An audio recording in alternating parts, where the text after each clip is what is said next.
A Rascal Does Not Dream of a Dreaming Girl is the film continuation of the fall 2018 anime Rascal Does Not Dream of a Bunny Girl Senpai, which is an anime adaptation of a light novel series of the same name written by Hajime no Kamimashita. Sorry, I meant Kamoshida.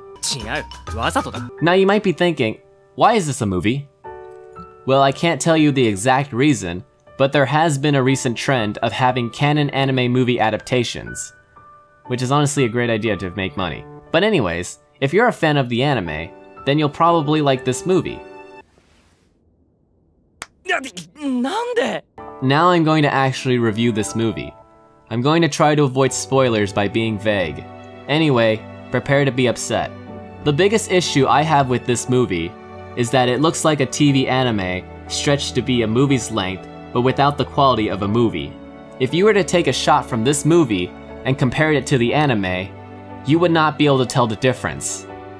Now that might not be a problem for some people, but for me, especially compared to other anime films, like from Studio Ghibli, Makoto Shinkai, or Mamoru Hosoda, Rascal is boring to look at. Nothing in Rascal made me go, well, that's a fucking wallpaper right there, which is a huge shame because there are opportunities in the story where you can have beautiful imagery. The movie tries to emulate real life by having realistic backgrounds, but unfortunately, the backgrounds are incredibly average compared to other anime films. It's like these artists did the bare minimum, almost like it was meant to be on TV and not upscaled for a movie theater. And most of the backgrounds are static. There are no little details to even try to make the environments feel real. It almost feels like the characters are in a studio set standing in front of a green screen. If you ever decided to look at the background, most of the time it's just pedestrians doing nothing. Sometimes the background pedestrians are CG models, and they really stick out. This is a problem that's acceptable on TV, but not in a movie.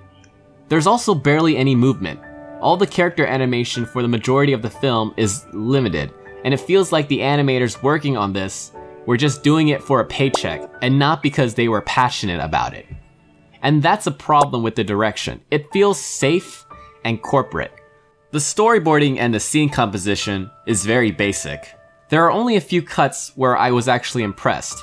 Examples include the train scene with Sakura and Futaba, and any scene that involves Sakura running, because they're trying to replicate the telephoto shot from The Graduate, where Sakura runs towards the camera, but because it's a telephoto lens, it feels like he's not moving at all, which is one of the rare instances in this movie that tries to tell its story through its animation. Oh, that's another thing. This movie does not take advantage of its animation. There's one shot which is a great callback to episode 1. And for context, Sakura is extremely stressed and starts to panic. His face begins to distort and stretch, so you get a visual on his mental state. But it only lasts for about a second and then it's over, everything is back to normal. Which is kind of disappointing. But I won't be too negative. At the very least, the voice acting is still good. Some of the dialogue is fun to listen to, although most of the time it's just exposition where they try to explain the supernatural aspect, which they call it puberty syndrome in the series. In the film's case, the exposition drags. I like this series because of Sakura and Mai's relationship, and its use of the supernatural in order to create conflicts and have a tangible way to solve complex emotional problems. If you really break it down, it's just a story about growing up and helping your friends deal with issues that would occur when you're going through puberty, like the average Discord server. For example, maybe you can't deal with fame, so you wish to be invisible. Or you have crippling anxiety because of a traumatic experience. Or maybe you have an inferiority complex because you're jealous. This movie follows the same formula as the previous arcs in the anime. The film revolves around Shoko, who has a puberty syndrome, causing her to exist in various ages. It will make sense when you watch the film. It was a little confusing at first, but I eventually got it. Anyway, Sakura has to solve her problem, and the film makes it very obvious on where the story is going to go. And you might think that's a bad thing, but the film conditions you by using predictable storytelling so that when there's a misdirect, you're actually caught off guard. And so when the twist happens, you're going to be speechless. You might even cry. The exhaust. Anyways, the last thing I want to mention is the ending. The ending to this movie feels rushed and tacked on. Actually, no. There's a great ending in this movie. It's just that the movie doesn't end there.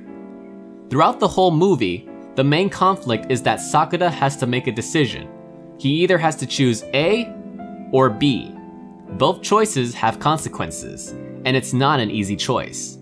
Eventually, Sakura has to live with his choices, and honestly, the movie should have ended there. It would have been a great message, because in life, you're going to have to make difficult choices, and you can't have it all. That's a great ending, because it leads to discussion. It makes you wonder what you would do if you were in that situation. It makes you think and reflect about how you've been living your life. But the story decides that it wants to have a happier ending, where everybody wins. Kind of like when you're playing a video game, but you have to look up a walkthrough to get the best ending. The ending for this movie is not earned, and it makes the whole movie pointless. Like, you might as well just forget about all the events that happened, because in the end, it doesn't even matter. It's like the movie doesn't want the audience to think. It wants to be safe, which is kind of insulting to the anime, because in the last episode of the anime, I was actually conflicted on what was the right choice, and realized that at the end of the day, it's okay to let go of someone, but to always cherish your memories with them. This movie could have ended the same way. Sure, it would be a little bittersweet, but it would be fitting for Sakura's character. Okay, actual spoilers. Please skip to this part of the video if you don't want to hear it. Okay, so I'm actually going to talk about the ending, because I really need to go into detail on why I dislike this ending. So Shoko is going to eventually die unless she gets a new heart. But due to circumstances in the movie, it's impossible now. Sakura is rightfully depressed, and he sees Shoko in the hospital for one last time. Shoko cannot bear to see Sakura like this. She'd rather see him happy, so she is willing to use her puberty syndrome to travel back in time so that the two will never meet at the beach.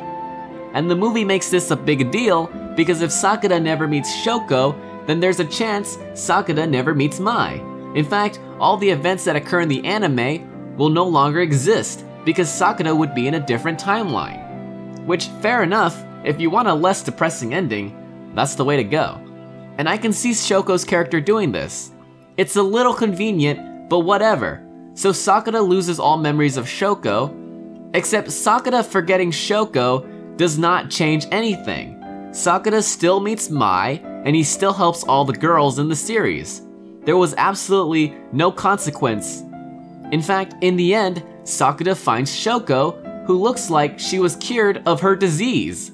Which makes no sense. You can't just go back in time to cure a genetic heart disease. And even if she could, why didn't she just do that in the first place? And that's not even the worst part. Sakura ends up remembering her. So this whole movie is pointless. It's basically Steins Gate, but Steins Gate did it better, because at least Okabe worked for his fucking happy ending. I think that's about it. Don't get me wrong, it's a good movie, but I won't go out of my way to watch it again. I'm sorry I'm not sucking the 9-inch Fuda dick that is Rascal Dreaming of a Dreaming Girl, but compared to other anime movies, it's only a 7. I get into a relationship with her, but we would probably break up because I have commitment issues, like the ending to this movie. So now here's a Simpsons clip on how Rascal should have ended. Don't forget me. Don't worry, Homer. You'll always be a part of me.